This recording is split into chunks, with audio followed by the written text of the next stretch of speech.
Oh, we made it. We made it through day 3, guys. You know, if we weren't in a savannah, you can tell by the clouds, it'd be absolutely pouring down with rain. I think that's fitting for today, because today was just endless trash. It didn't get easy today. It did not. Like, all 3 of them were bad. Number 1, it started off okay. You know, there was a lot of trash, but we got some stuff. I actually failed to put one over there on the board. There should be 3, but you see how it's gonna go 3, 2, and then 1? That's bad, especially because number 2 showed off 100 games. 100 games, and yet we could only pick two fairly decent looking ones. Today was definitely quantity over quality, where it was just like throw a whole fucking bunch of shit at the wall and see what sticks, especially for future games, which was just all gun games and all this other shit. So, we made it though. We were all running out of steam at the end. We were all getting proper crippling depression at the end. But we made it. So let's do it. Let's do it. Let's go through what we managed to find that was either just absolutely fucking ridiculous, or maybe a little bit interesting, or just like total fucking like trash. So we start off. Sorry, let's go over to the board before. Well, I'll get all the books out ready. So we'll start off with where we are. We are at E3 Day 3, where today we had the Gorilla Collection V3. I guess this is the 3rd time they were doing it. Wholesome Games and Future Games. So starting off with Gorilla, we have 3 bangers to look at. Well, not so much, just 2 and a bit. So the first one is the new information that we got on Nightingale. Now, we already put Nightingale in the good chest. Like, Nightingale, where is it? There it is, Nightingale. Let's just swap you around and we'll put you over to the side here. Nightingale was already looking pretty good for me, and they showed off a whole bunch more of it. Like, they showed off the exact method of the portal system and some more of, like, the weird Lovecraftian enemies. And it looks nice. It still looks good. The information that they have provided continues to make me interested in the game. So Nightingale 2 is still a good game. They are yet to disappoint. Then we move into the actual 2 real games. Oh, it's getting... Oh, it's nighttime as well. We move into the actual 2 real games that they showed off. The first one I don't know about. The second one we'll go in more detail. Rain World Downpour DLC. Now, I'd never heard of Rain World. I just saw Rain World and they said you can play as slug cats that are slugs. So imagine a slug, but then give it a cat's head, and like maybe from little slimy arms give it like little slimy paws. So it's like it's a slug cat, and I'm like, what is this? And then they were saying like there's 5 new versions of the slug cat, and I was stumped. But then chat was like, yo, Rain World, that's cool. That's what did you call it, Midnight? Hold on, let me scroll back up. But they were like, oh, it's like a Metroid RPG or something. Where is it? We have to go back through like so much endless trash. How many of these games?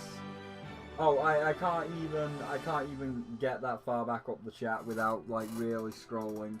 But yeah, it's like some sort of Metroid game where you have to jump around a 2D environment, and like people were like, yeah, that's good. And the fact that there's DLC, that's even better. And I'm like, well, okay, I guess apparently like this is gonna be good. So in the future, we're definitely going to have to check out Rain World, aren't we? We're going to have to go and have a look at Rain World. I don't know what it is, but people are liking it, so we'll go check a look at Rain World later down the line. Then we get to the one that nobody knows about. It's a new game. I didn't know about it. Nobody knows about it. And that is Nine Shadows Night. Because we saw an anime girl, and then she got like, I guess a arm cannon, except it's not, because it's more fantasy style. Zombie, don't touch the villagers. There you go. You have to die. But yeah, she got like a little scythe that shot fireballs. So I guess that's the arm cannon. And they said Metroidvania, and I was like, oh, that's nice. And then she kept upgrading her armor to the different elements like water and fire and wind and earth. And it's like, oh, that's looking real nice. And then, like, we got the art style of the bosses, and it's like, dude, look at this. I mean, it's called 9 Years of Shadows. Okay, there you go. That's the proper name. My bad. We'll just make this war while we're going. But yeah, I mean, you're seeing the art style for yourself. I was into it. The second I saw it, I was like, oh, dude. This actually looks really good. This looks really interesting. It's got a very nice art style. It's got nice music from the music that we heard, and the combat looks really good. Like, the combat looks not like Metroid, because Metroid is more of a, you know, shoot-based game. This looks more like Symphony of the Night with Alucard, where, you know, you'll get the swords. And it's more of a sword-based Metroidvania. So I guess like it's less Metroid in terms of like the sci-fi element, and it's more like Castlevania Symphony of the Night with the fantasy element. Or in terms of new, because Symphony of the Night is a little bit outdated now, I guess this looks more like Bloodstained.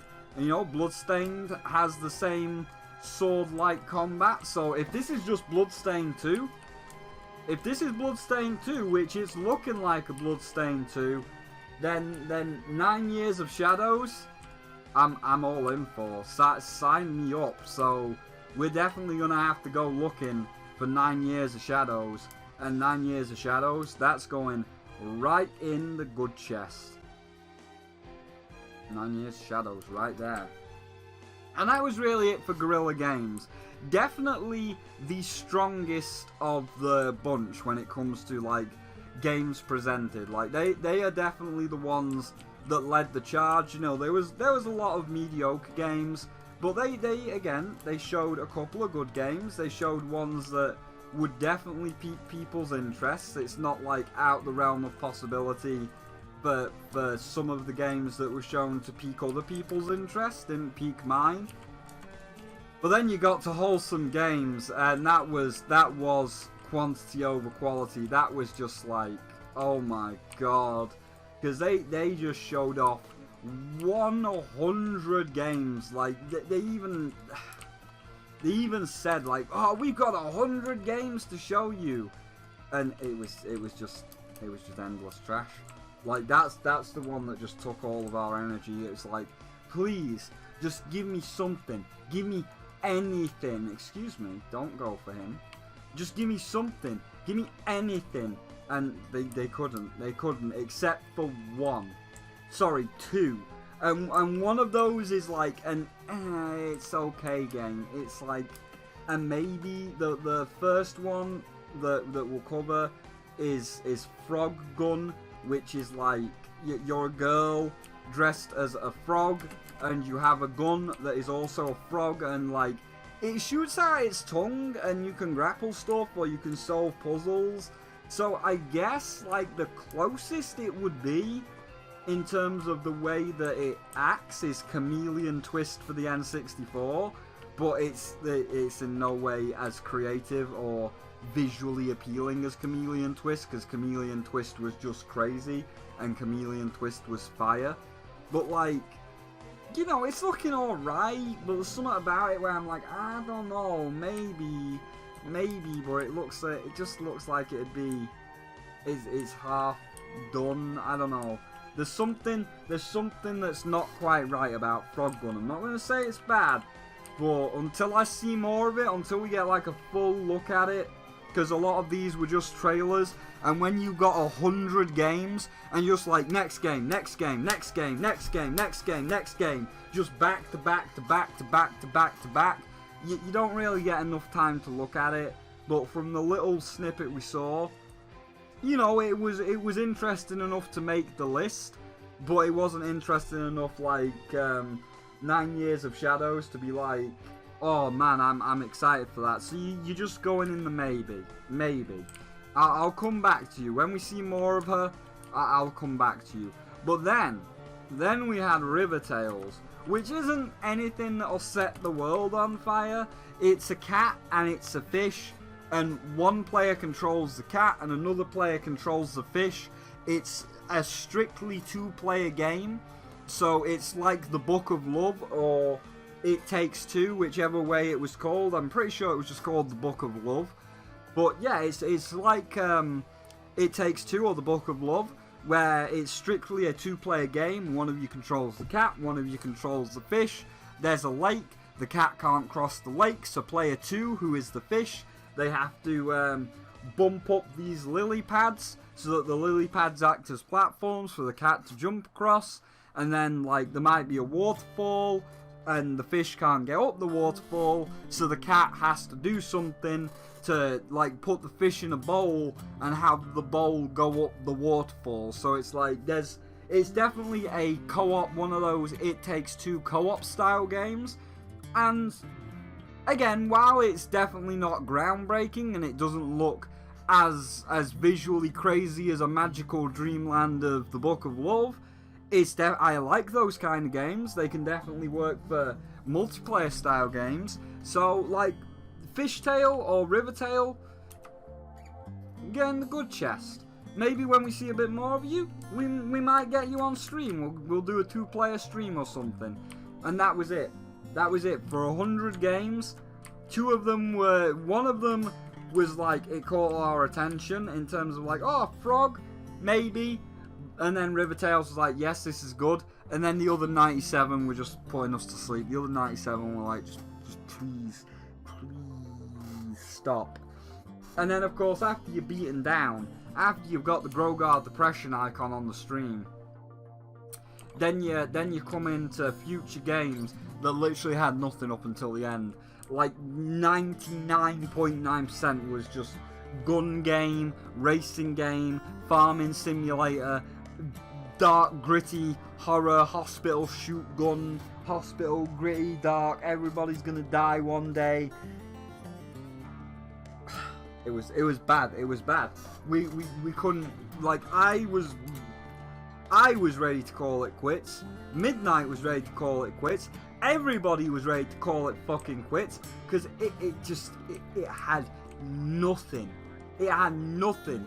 And I was just begging. I was like, please, future games, just give me one. Give me anything that isn't like a gritty first-person shooter, realistic fucking psychological horror. Everybody gets shot, everybody's dark, everybody. Just give me one. Just give me anything. Give me one single thing. Just one. Just one.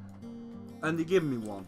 And even then, it's like, it's one. It's a backhanded one in a way, because it's a Metroidvania in the way that you will progress through the levels, and it's called Becoming.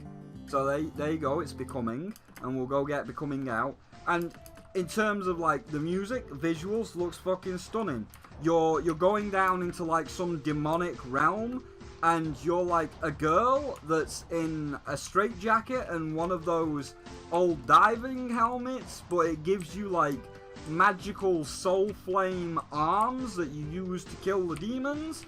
And again, it's a bit more like a Metroid game, where rather than like the Binding of Isaac or Monster Train, where you just pick your path and you go up to the cathedral, you have to like move. I guess if you're going to move around the world in that sense, I guess it's a bit like Rogue Legacy 2, where the world is more open-ended and you've got to find your way to the certain areas to get the permanent, like Hades, to get the permanent power-ups like Hades, to get to the end.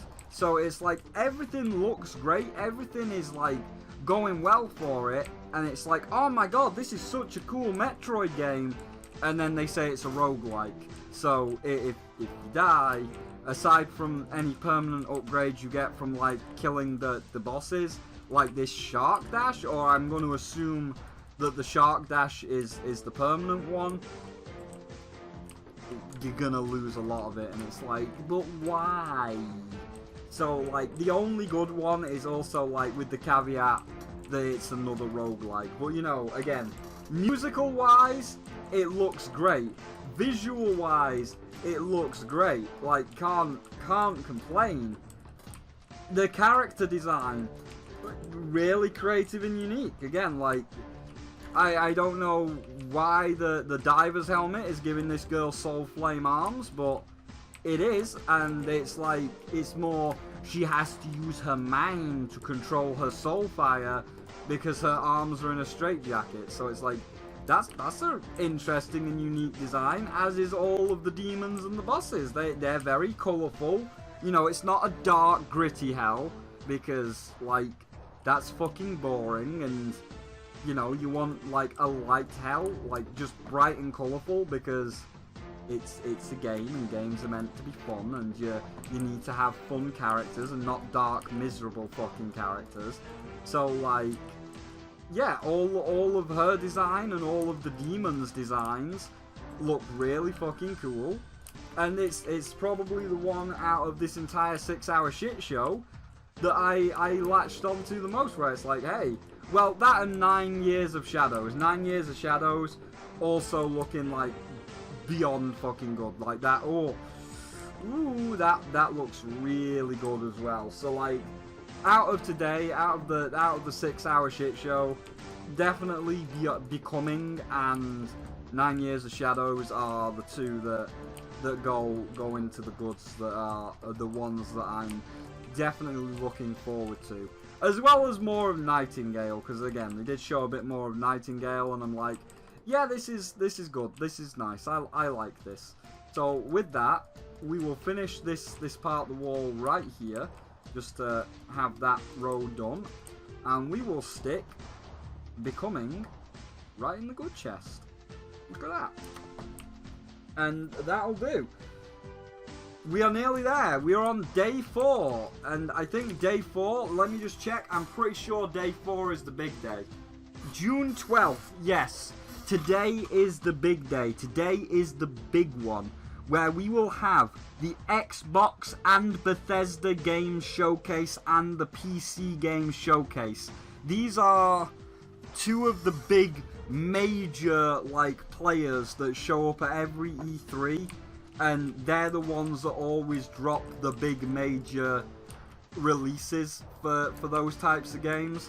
So, you know, like Bethesda and Xbox, I guess the two things I want to see the most is I want to see Starfield, because I want to know like whether we're getting Starfield, because again, after Ghostwire and all the problems that Ghostwire had, I don't know about Starfield, I really don't, and I need to see some shit for Starfield. So on Bethesda's side, I need to see some Starfield so that we know exactly what's going on.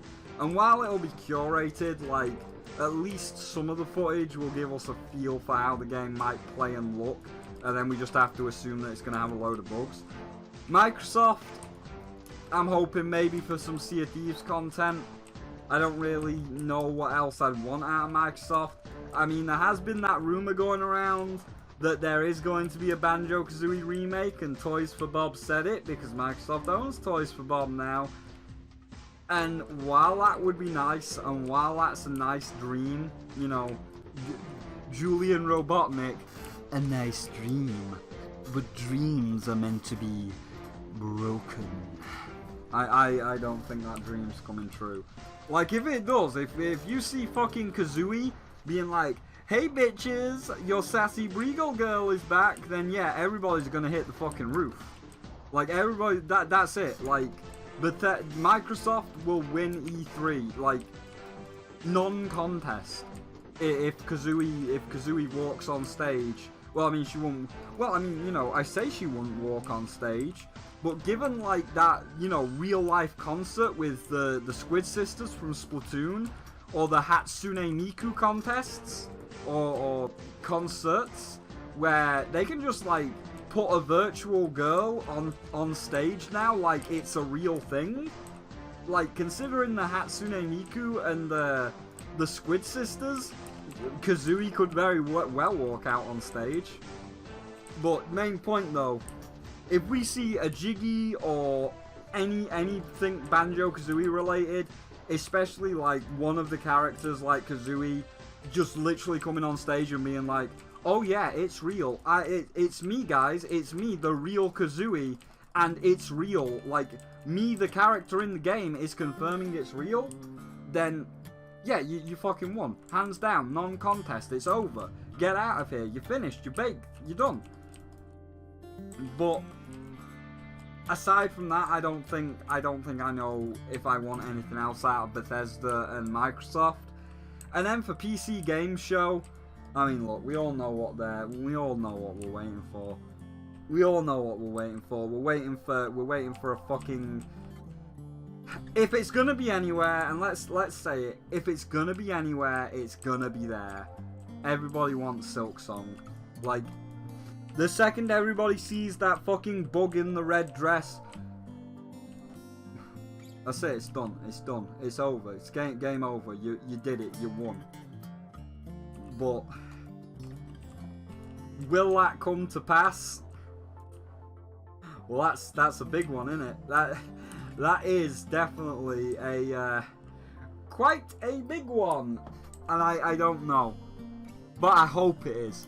If it's gonna be anywhere, it's gonna be at the PC Gaming Show, because the PC Gaming Show is the major PC distribution that shows all the latest Steam games. So if it is gonna be anywhere, it's gonna be there. Spyro, last question though. What if both Banjo-Kazooie Remake and Silksong get announced? Then who wins? Then who wins, Spyro? Will it be Microsoft or the PC Gaming Show? A nice dream, but dreams are meant to be broken. Don't even joke about such a perfect scenario. But what if? But what if? What if? No, I don't.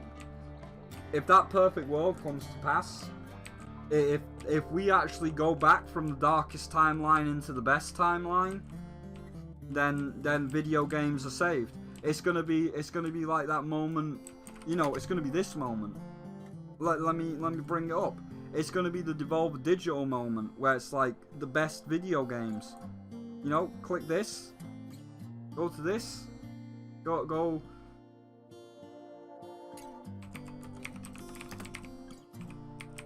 It'll be this. It'll be this.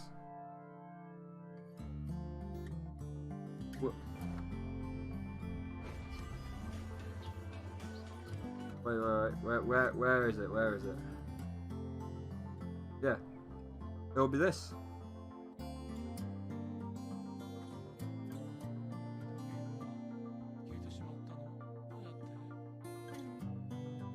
Wish for the perfect world.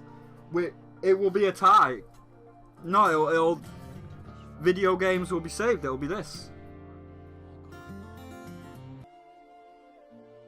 Then there will be no more video games anymore.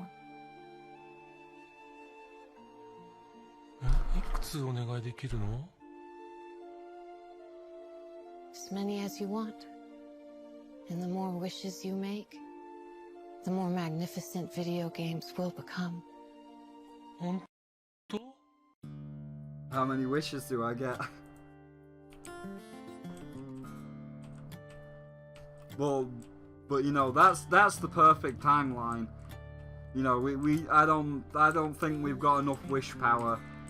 I don't think there's enough wish power to get the perfect timeline. So at the very least, I'll settle for a half timeline. But if somehow the perfect timeline comes to pass, I don't know. Video game. That's it. Video games are saved. Video games are back, baby. It's all good. It's all good. But we'll see tomorrow. Tomorrow is like the real is the real big day. It's the real big day. So we're gonna just finish going around the rim of this wall so that the spiders can't get in. And then that's it, we're done. The article I linked.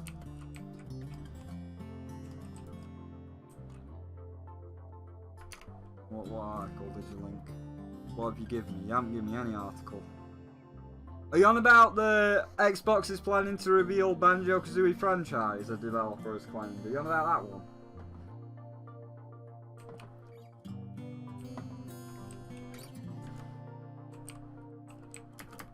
Again, I won't believe it until I see it. I need the physical thing in my hands before you say it is real. I've heard many things that once were that never were. You know, once upon a time, I heard that Spyro's Kingdom was real, and it was, and then it wasn't. I heard that the Spyro movie was real, and it was, and then it was cancelled, and it wasn't. I heard that Scalebound, Microsoft, you know, that's something I want them to show tomorrow. Show fucking Scalebound, bastard. Scalebound looked good. I heard Scalebound was real once, and it was, and then it wasn't. I've heard many a things. I've heard many a wishes, and those wishes never came true. So like, I'm, you know, I won't believe it till I see it tomorrow. And even when I see it tomorrow, I won't believe it until like there's confirmation that yes, we got it, boys. It's locked in. They can't go back now.